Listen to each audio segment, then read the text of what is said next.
everyone, so this week on Tyranid Tactica we're going to go over Tyranid rules and where to find the rules. We're not going to go into detail and actually explain all the rules clearly, but essentially what this video will do is help newer players locate what rules can be found in what book.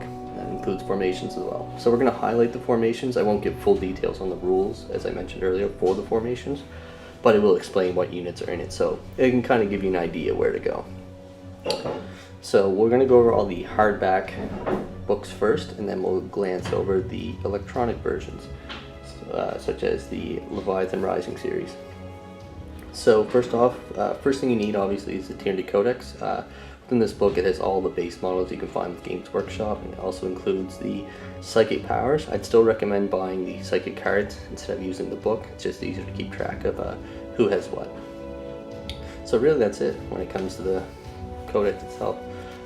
Codex units are all found with Games Workshop, so there's no Forge World models actually within this book.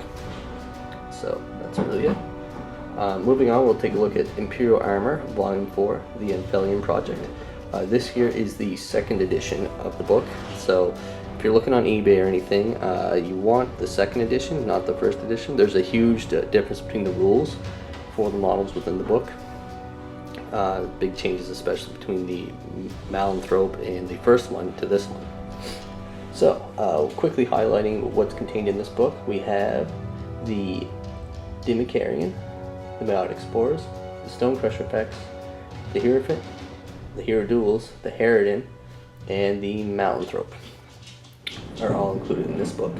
Also included is a couple rules for a few of the base Tyranid models, such as the Hive Tyrant and a couple of the other guys. There's also a bunch of rules for campaigns.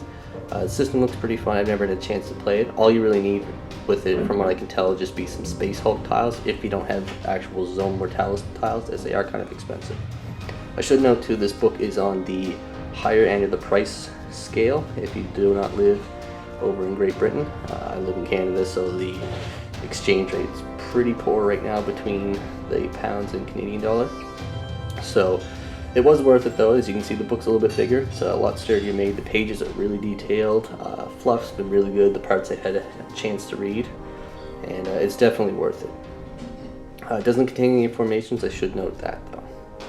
So moving on, we're going to take a look at the big series, which introduced a ton of new units into the Tyranid line, was the Shield of Baal campaign supplement. So this book here specifically contains all the rules for the Tyranid side in the campaign. One thing I should note though is a lot of the rules can actually be downloaded from Black Library. I'm going to provide a link below so you can see where you can get them.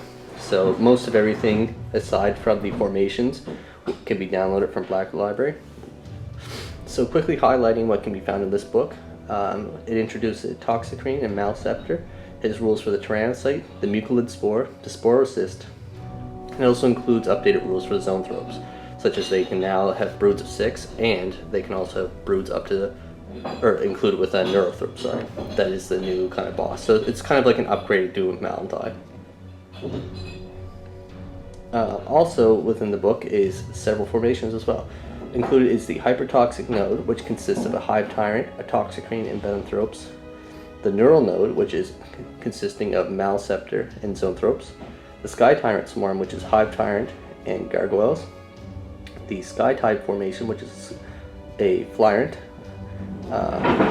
It's also made up of the Spore Field. This is a formation within formation, so it's the Sky Tyrant Swarm, which we'll go over in a second. Or I already did mention that one, sorry. There's a lot of Sky stuff in this. It has Sky Blades and also consists of a Spore Field. Also, it has the Sky Blade rules, which are also found in the Leviathan Rising book. So I'm going to go over the rules for that one in a bit, or not the rules, but what's contained in that one when we actually do the Leviathan Rising. So that's pretty much, oh, and the Spore Field. There's a lot of formations, so I apologize, I'm kind of stumbling with them. There's a Spore Field, which consists of Mucilid Spores and Spore Mines. And also too, one big thing this book has is the Hive Fleet Detachment, FOC. So this is a unique to Tyranids detachment. It's not quite as good as the newer style, or Decurion style, as a lot of people have coined it, within the Elder and Necron Codex, but it does allow us to bring 3 Flying Hive Tyrants, which is pretty decent. So that's pretty much it for the Leviathan book itself, which is on the left. It also includes a lot of fluff and also a campaign series you can play. So it's pretty good value. I got the hardback version. This also comes in ebook as well. Pretty sure there's a small book format of it too. Quickly noting on the side here, this is the rules from the actual Deathstorm starter kit. This includes a little mini campaign you can kind of play through. There's not a lot. It doesn't escalate too high in terms of the armies, but rules for it include the Spawn of Cryptus, the Children of Cryptus, which is just Gene Stealers, and it also has a couple formations of it, or sorry, a single formation of the few units within the book, which is the Children of Cryptus, I believe. Or sorry, the Children of Cryptus is Gene Stealers and the Spawn of Cryptus together. As you can tell, I haven't really played this one, so. It also includes the Beast of Phodia, which is the card effects, and the Phodian Hive Warriors, which is just a brood of Tyranid warriors. And all three units within the book together form the Phodian Annihilation Swarm. So the one thing to mention is that all the units within this book are fixed in terms of what their loadouts are. So you kind of have to go, again, like it's its own little mini campaign, so you're supposed to follow the story with that. One book I don't have is the Apocalypse book for Tyranids. So if you're into Apocalypse, like this is, we're not really going to cover Apocalypse here, just more standard 40k. So if you do want that one, you can kind of get it and follow along, but that's your thing. But anyway, that's all of the hard copy. So we're going to quickly go over now all of the Leviathan Rising books. So the first one they released, and these are all electronic only, I should mention. First one is Leviathan Rising 1. This is mainly made up of sort of the stealth portion of Tyranids. So it includes the Lictor Forest Brood, which is made up of Lictors, the Manufactorum Gene Stealers, which is obviously made up of Gene Stealers. Should note there's no Brood Lords allowed in that one. Death Leaper's Assassin Brood, it is Lictors featuring Death Leaper, the Brood Lord Hunting Pack, which is made up of a Brood Lord and Gene Stealers, and then the Gargoyle Biobomb. I forget how much these formations go for. I only purchased the second one just because it had quite a bit of formations within it. So that's the one we're going to cover next, which is Leviathan Rising 2, obviously.